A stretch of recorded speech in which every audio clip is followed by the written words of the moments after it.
తన విలక్షణమైన నటనతో తెలుగు చలనచిత్ర చరిత్రలో కళామ తల్లి ముద్దుబిడ్డగా ఎస్వి రంగారావు అంచెలంచెలుగా ఎదిగిన తీరు వర్తమాన నటులందరికీ ఆదర్శమని ఏలూరు ఎమ్మెల్యే బడేటి చంటి పేర్కొన్నారు. ప్రతి నాయకునిగా రాణిస్తూనే పాజిటివ్ పాత్రల్లో సైతం పరకాయ ప్రవేశం చేసి తనదైన నటనతో ప్రేక్షకులను మెప్పించిన దిట్ట ఎస్వీఆర్ అని కొనియాడారు. ఏలూరు పవర్పేటలోని ఎమ్మెల్యే క్యాంప్ కార్యాలయంలో విశ్వనట చక్రవర్తి ఎస్వి రంగారావు 50వ వర్ధంతి వేడుకలను ఘనంగా నిర్వహించారు. ఈ వేడుకల్లో ఎమ్మెల్యే బడేటి చంటి ముఖ్య అతిథిగా పాల్గొని ఎస్వీఆర్ చిత్రపటానికి పూలమాలలు వేసి ఘనంగా నివాళులర్పించారు. ఈ సందర్భంగా ఆయన మాట్లాడుతూ తన నటనతో పాత్రలకు జీవం తీసుకువచ్చిన మహానటులు ఎస్వీఆర్ అని కొనియాడారు. అసామాన్య నటనతో ప్రేక్షకులను మెప్పించిన ఆయనకు అనేక అవార్డులు దక్కాయన్నారు. పాత్ర ఎటువంటిదైనా ఆ పాత్రకు న్యాయం చేసేలా నటించడం ఎస్వీఆర్లోని గొప్ప నటనకు నిదర్శనమన్నారు. అటువంటి గొప్ప నటుడికి మేనలుడైనందుకు తాను గర్వపడుతున్నానని ఎమ్మెల్యే చంటి వెల్లడించారు. ఈ కార్యక్రమంలో ఎస్వీఆర్ మనవడు బాబాజీ, మాజీ deputy mayor Chode Venkataratnam, TDP నాయకులు చల్లా వెంకట సత్యవరప్రసాదరావు, ఎంఆర్టీ బలరాం, పూజారి నిరంజన్, బెల్లపుకొండ కిషోర్, ఆర్ఎన్ఆర్ నాగేశ్వరరావు, దాకారపు రాజేశ్వరరావు, వీరమాచినేని చందు, కోలాపల్లి ఉమాశంకర్, మారం అను, లంకపల్లి మాణిక్యాలరావు, పలువురు ఎస్వీఆర్ కుటుంబ సభ్యులు, అభిమానులు తదితరులు పాల్గొన్నారు. ఎన్టీ రంగారావు గారి 50వ వర్ధంతి సందర్భంగా ఆయన ఘనంగా నివాళులర్పించారు.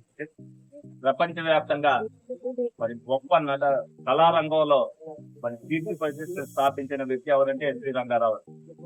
కళామ తల్లి గుండెల్లో పెట్టుకుని ఏదైతే సినీ రంగంలో ఆయనకంటూ ఒక విశిష్ట స్థానాన్ని సంపాదించుకున్నారో, ఆయన పాత్రలో నటుడిగా కాదు నటుగా నటించడం అనేది జరిగేది. విలక్షణ నటుడిగా ఆయనకు ఆస్కార్ అవార్డు కూడా రావడం జరిగింది. ప్రజల గుండెల్లో స్థానం సంపాదించుకుని ప్రజల మనల్లో ఇప్పటికి కూడా 50 సంవత్సరాలు చనిపోయినప్పటికీ కూడా ఇవాళకి కూడా ప్రజలు గుర్తించేటట్టుగా మరి నటించాడు అని అంటే ఆయన నటన పట్ల ప్రజల్లో ఎంత గొప్ప ఖ్యాతి ఉందనేది ప్రతి ఒక్కరు కూడా గుర్తించాలి. తెలుగు ఖ్యాతి ఉన్నంత వరకు కూడా మరి ఎస్వి రంగారావు గారు గుర్తుండిపోతారు. అలాగే కళారంగం ఉన్నంత కాలం కూడా ఇటువంటి నటుడు మళ్ళీ పుట్టడము అన్నట్టుగా జరిగినట్టుగానే ఆయన నటించాడు.